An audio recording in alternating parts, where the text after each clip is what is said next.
मित्रांनो, एक Facebook live त्यात दिसतोय वेदनेने तडफडणारा एका महिलेचा मृतदेह आणि दुसरीकडे त्याच महिलेची गोळ्या झाडून हत्या का केली याचं स्पष्टीकरण देणारा एक माणूस.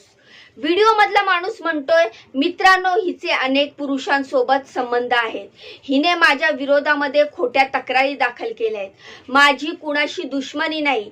गेल्या 2 ते 3 दिवसापासून हा व्हिडिओ व्हायरल होतोय आणि त्या व्हायरल व्हिडिओची त्यामागे असलेल्या थरारक गोष्टीची सगळीकडे चर्चा होते. या व्हिडिओ मधली व्यक्ती आहे अरविंद परिहार.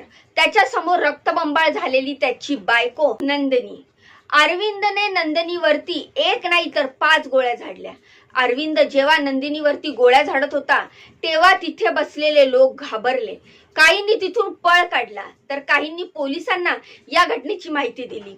पोलीस अरविंदला पकडण्यासाठी आले तर त्यांनाही त्याने बंदुकीचा धाक दाखवला. अरविंद काही केल्या पोलिसांचं ऐकत नव्हता. तेव्हा पोलिसांनी अश्रुधुराच्या नळकांड्या फोडल्या आणि जवळपास अर्धा तासानंतर त्याला ताब्यात घेतलं. ही घटना आणि अरविंदचं फेसबुक लाईव्ह व्हायरल झालं आणि चर्चा सुरू झाली ती नंदिनी आणि तिचे बॉयफ्रेंड अरविंद आणि ते तिच्या स्वतःच्या नात्याची. अरविंदने एवढ्या क्रूर पद्धतीने नंदिनीला का मारलं? नंदिनी बद्दल कोणत्या गोष्टी समोर आल्या आहेत? सगळी स्टोरी जाणून घेऊया या व्हिडिओच्या माध्यमातून. त्यामुळे हा व्हिडिओ पूर्ण बघा. व्हिडिओला लाईक करा, चॅनलला सबस्क्राईब करा.